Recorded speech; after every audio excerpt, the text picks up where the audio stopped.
तो फ्रेंड्स, आज के वीडियो में जितनी भी वायरल टिप्स हैं आपके डेली के काम को आसान बनाएंगे और आपका समय, पैसा और मेहनत की होगी बचत। तो चलिए अपना वीडियो शुरू कर लेते हैं। सबसे पहला टिप्स है कि इस तरीके का जब बच्चों के पैरों में चोट लग जाती है या फिर बड़ों के पैरों में चोट लग जाती है, ये साइड वाली उंगली में चोट लग गई है, तो बच्चे जब खेलने जाते हैं, जूता पहनते हैं या फिर ऑफिस वर्कर हैं वो जूता पहनते हैं, तो जूते में रगड़ लगती है जिसकी वजह से उंगली और भी दर्दनाक हो जाती है और जल्दी से ये ठीक भी नहीं होती है।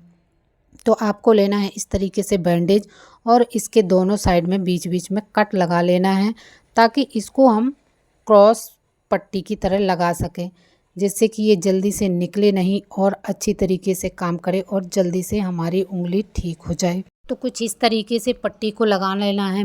वैसे तो हाथ में होती है तो बहुत अच्छे से बन जाती है, लेकिन ये पाँव की है और चोट ऊपर की तरफ है, तो इसके नीचे की तरफ हम क्रॉस में पट्टी को लगाएंगे।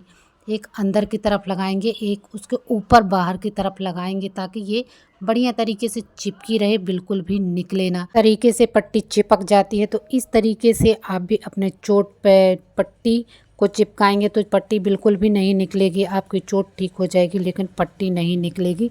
ये बहुत ही बढ़िया टिप है, आप इसको ट्राई कर सकते हैं। चलिए देख लेते हैं अगला टिप्स। अगला टिप्स भी बहुत ही बढ़िया है। हमारे जो डेली के काम होते हैं इसके और बिना तो ऐसा होता अधूरे है कि ही हैं। कभी अचानक से ये चलना बंद हो जाती है, काम करना बंद कर देती है। ये हमारी गलती की वजह से ही काम करना बंद करती है, क्योंकि हम इसमें कुछ भी काट देते हैं। आप अगर सिलाई करते हैं तो कभी भी अपने कपड़ा काटने वाली कैंची से ना ही बाल काटें और ना ही पेपर काटें, तो आपकी कैंची कभी भी ख़राब नहीं होगी, कभी भी धार लगानी नहीं पड़ेगी। लेकिन मेरी कैंची कबाड़ में पड़ी थी, बिल्कुल बेकार हो गई थी, इसमें जंग लग गया है, मिट्टी लग गई है। अब मैं इसी को फिर से नया करके इससे काम करूँगी। तो इसको ठीक करने के लिए आपको लेना है टमाटर। आपके पास बड़ा टमाटर है तो उसको आधा कट कर लीजिए और छोटा टमाटर है तो वो एक टमाटर ले लीजिए। तो आज मैं छोटे टमाटर से ही अपना काम आसान बनाने वाली हूँ। तो इसको लेना है और थोड़ा सा दबा के इसका जो जूस है पूरा कैंची पे स्प्रेड कर देना है, पूरे में अच्छी तरीके से लगा देना है और इसको लगाते हुए 5 मिनट के लिए छोड़ देना है, ताकि इसमें जो भी जंग लगी है, मिट्टी लगी है, वो सब फूल जाए और आसानी से निकल जाए। अब 5 मिनट हो गए हैं। लेना है थोड़ा सा कोलगेट। आपके पास वाइट कोलगेट है तो वाइट ले लीजिए, नहीं तो कोई सा भी कोलगेट ले सकते हैं। और पूरी कैंची में अच्छी तरीके से फैला देना है। तो चाहे तो आप टमाटर से भी फैला सकते हैं या फिर उंगली से भी फैला सकते हैं। ये बहुत ही बढ़िया क्लीनिंग का काम करता है और हमारी कैंची एकदम नई जैसी हो जाएगी। बाज़ार जाने की बिल्कुल भी ज़रूरत नहीं पड़ेगी। नहीं तो एक बार जाएंगे तो 50-60 रुपये में धार लगाएगा। 50-60 रुपये आप बचा के जीरो में अपनी कैंची की धार लगा सकते हैं, वो भी घर बैठे। थोड़ी सी मेहनत और आपका काम आसान हो जाएगा। अब आपको लेना है दिया। दिया को रगड़ने से इसकी सारी जंग निकल जाएगी और इसमें जो धार है वो भी साफ हो जाएगी। तो इस तरीके से जहाँ जंग मिट्टी लगी हुई है बस दिए को फेरते जाना है और आपका जंग एकदम निकलता जाएगा, जादू की तरह छू मंतर हो जाएगा। मैं सब कुछ लाइव दिखा रही हूँ, इसमें कोई छिपा नहीं है। जैसे जैसे आप दिया रगड़ते जाएंगे वैसे वैसे कैंची नई की नई निकलती जाएगी। तो लाइव रिजल्ट देखिए, बहुत ही बढ़िया है, बहुत ही यूनिक है। आप अपने बेकार से टमाटर से भी अपनी कैंची की धार लगा सकते हैं। अब कैंची को धो के दिखा देती हूँ कितनी कैंची नई हो गई है, एकदम चमकदार हो गई है। इस तरीके से टमाटर में ना खटाई होती है, जिसकी वजह से हमारी कैंची एकदम क्लीन हो जाती है और शार्प हो जाती है।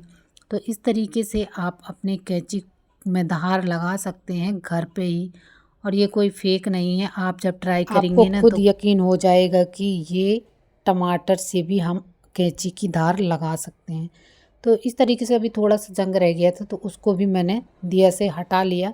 पूरा जंग एकदम ख़त्म हो जाता है और अब हमारी कैंची तैयार है कपड़ा कट करने के लिए। अब आप इसमें कुछ भी काटें आसानी से कट जाएगा। देखिए कैंची कितनी साफ़ हो गई थी, कबाड़ से उठा के लाई हूँ, अब नई बन गई है और ये फिर से काम करना शुरू कर देगी। तो कैंची को धुल के ऐसे नहीं छोड़ना है। आप ही इसमें धार लगाना बाकी है। तो आप कोई भी कांच का शीशी ले लीजिए, कांच का चूड़ी ले लीजिए या फिर नेल पॉलिश की शीशी ले लीजिए और उसमें थोड़ा देर इस तरीके से चलाना है ताकि कैंची में शार्प सी धार लग जाएगी और हमारी कैंची कुछ भी काटने के लिए तैयार हो जाएगी। तो मैंने चूड़ी से ही इसको इस तरीके से किया है और हमारी कैंची एकदम शार्प हो गई है। अब पहले इसमें कपड़ा भी नहीं कटता था, अब मैं इसमें कपड़ा कट करके दिखाऊंगी। एकदम बहुत ही बढ़िया तरीके से ये कपड़ा कट कर दे रही है। उम्मीद करती हूँ ये टिप आपके बहुत काम की होगी। अगर ज़रा भी वीडियो में एक भी टिप्स पसंद आ जाए ना तो प्लीज़ ज़्यादा से ज़्यादा वीडियो को शेयर कर देना ताकि इस तरीके की जानकारी और लोगों के पास पहुंच सके और वे भी इन टिप का फ़ायदा उठा पाएँ।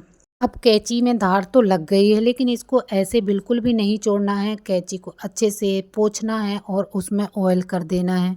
आप मशीन वाला तेल लगा दीजिए या फिर सिर में लगाने वाला तेल भी लगा सकते हैं ताकि इसमें जंग ना लगे। देख लेते हैं अगला टिप। ये टिप भी आपको बहुत पसंद आने वाला है। तो जब भी हम प्याज को गोल गोल कट करने की कोशिश करते हैं तो प्याज ठीक से कटती नहीं है, प्याज फिसलने लगती है जिसकी वजह से गोल गोल स्लाइस नहीं निकल पाती हैं। तो इस तरीके से कट करके आपको छिलका निकाल लेना है और जब हम कट करते हैं ना तो इसकी स्लाइस पूरी नहीं निकलती हैं, गोल गोल नहीं निकलती हैं, वो बिखर जाती हैं और ठीक से शेप भी नहीं आता है। कुछ इस तरीके से आधी आधी बिखरी बिखरी सी कटिंग होती है जो कि गेस्टों को परोसने में अच्छी नहीं लगती है। तो आप एक टिप्स छोटी सी टिप के साथ बहुत ही परफेक्ट प्याज गोल गोल कट करके तैयार कर सकते हैं। आपको इस तरीके से आगे कट करना है और इसका छिलका नहीं निकालना है। बिना छिलका निकाले ही आप कट करेंगे तो आपकी प्याज है जो एकदम परफेक्ट और गोल गोल कट के तैयार होगी। इसकी स्लाइस बिल्कुल भी नहीं बिखरेंगी। ये सबसे अच्छा तरीका है कि आप प्याज को छिलके के साथ ही कट कर लें तो परफेक्ट शेप में आपकी प्याज कट के तैयार होगी। चलिए देख लेते हैं अगला टिप। इस तरीके के जो लकड़ी के बोर्ड होते हैं ये अक्सर इनमें फंगस सी लगने लगती है और काले काले से हो जाते हैं। तो इनको साफ़ करने का बहुत ही बढ़िया तरीका है, छोटा सा टिप है। आप इसको 8 दिन अप्लाई कर सकते हैं ताकि आपके जो भी लकड़ी के सामान हैं वो अच्छे बने रहें, सुरक्षित बने रहें, ख़राब ना हो। तो आपको लेना है थोड़ा सा खाने का सोडा। खाने का सोडा नहीं है तो आप बेकिंग सोडा भी ले सकते हैं और थोड़ा सा चाहिए नींबू का टुकड़ा। बस इतना सा चाहिए, 4-5 बूंद इसमें आराम से निकल आएगा और इतनी लकड़ी के लिए इतना सॉल्यूशन काफ़ी है। अब इसको मिक्स कर लेंगे तो इससे दोनों का मिलन होगा तो बहुत ही बढ़िया केमिकल रिएक्शन हो जाएगा जिससे कि लकड़ी में जितनी भी फंगस फफूंद या फिर गंदगी लगी होती है वो आसानी से निकल जाती है। मेरा बोर्ड गंदा नहीं था, मैंने सिर्फ आपके साथ टिप शेयर की है और अगर आपका गंदा है तो बहुत ज़्यादा गंदगी निकल जाएगी और एकदम इसी की तरीके से क्लीन हो जाएगा। तो आप अपने लकड़ी के बोर्ड को इस तरीके से, चकला बेलन हो या फिर कोई भी लकड़ी का बर्तन हो, उसको आप इसी तरीके से साफ करके सुरक्षित और सेफ रख सकते हैं ताकि इनकी सेल्फ लाइफ बढ़ जाती है और ये हमारे घर में बहुत दिन तक टिके रहते हैं। तो इस तरीके से साफ करके इनमें थोड़ा सा ऑयल करके आप टांग के रख दीजिए।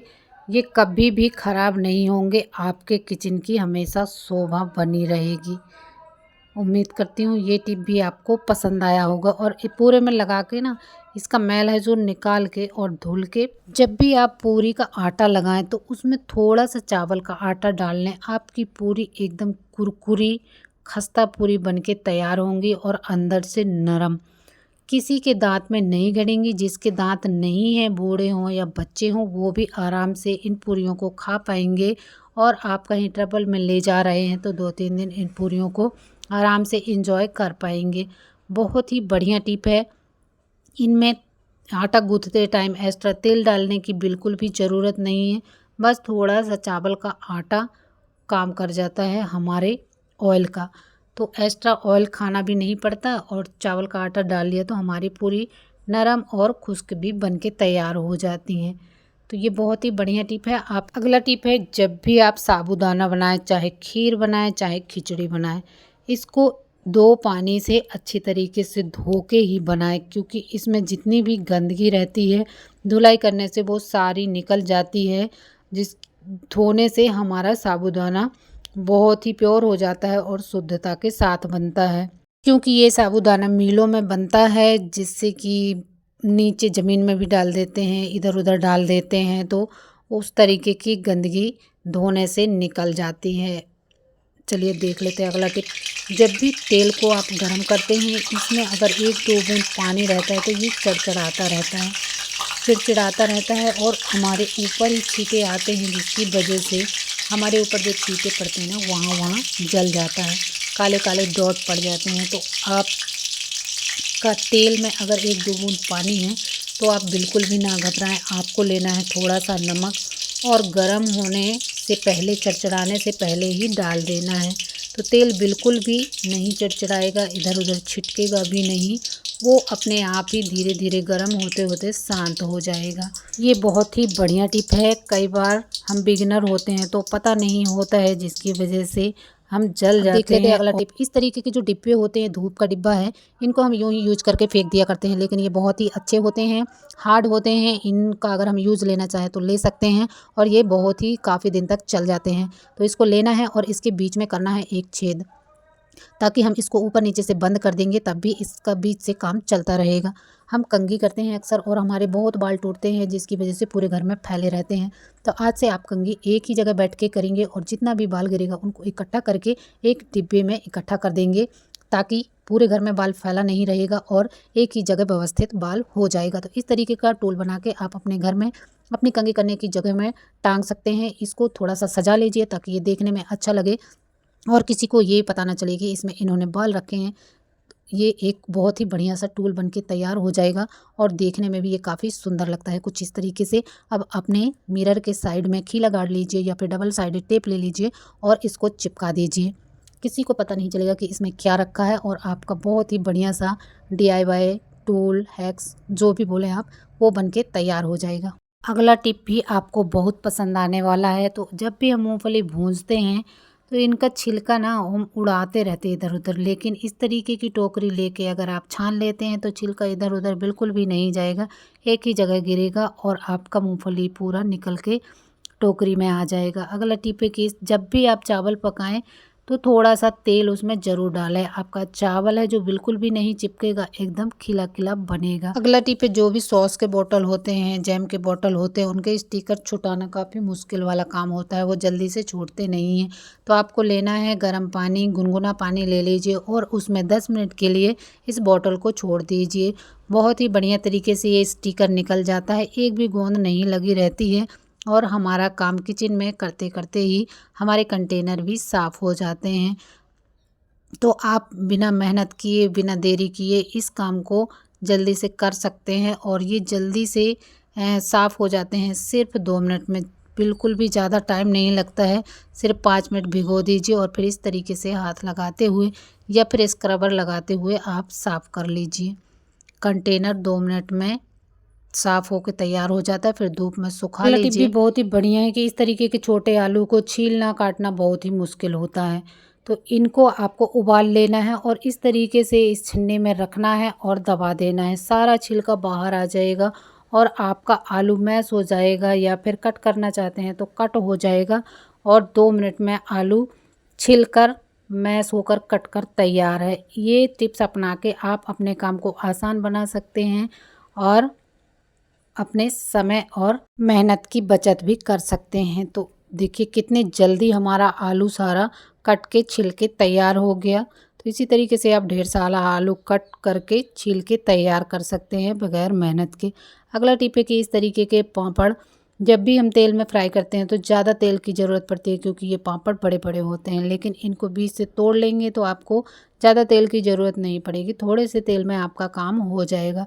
इस तरीके से एक एक टुकड़ा डालना है और तेल को पापड़ को फ्राई करते जाना है और इनको साइड में लगाते जाना है, ताकि इसमें जितना भी एक्स्ट्रा ऑयल होगा वो सारा कढ़ाई में ही निकल जाएगा और हमारे सारे पापड़ एक साथ ही तल के तैयार हो जाएंगे।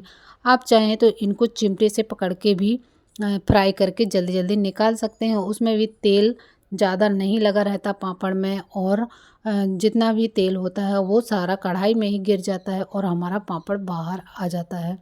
तो इस तरीके से आप अपने पापड़ों को बना के तैयार कर सकते हैं और हेलो फ्रेंड्स, राधे राधे। ये वीडियो आपको कैसा लगा कमेंट करके ज़रूर बताना, और वीडियो ज़रा भी पसंद आया तो प्लीज़ ज़्यादा से ज़्यादा अपने दोस्तों के साथ शेयर करना, और चैनल पर नए हैं तो प्लीज़ सब्सक्राइब ज़रूर कर लेना और बेल आइकन को प्रेस करना ना भूलना, ताकि इस तरीके की इन्फॉर्मेटिव वीडियो आपके होम पेज पर सबसे पहले पहुँचेगी। तो thank you for watching, bye bye, Radhe Radhe.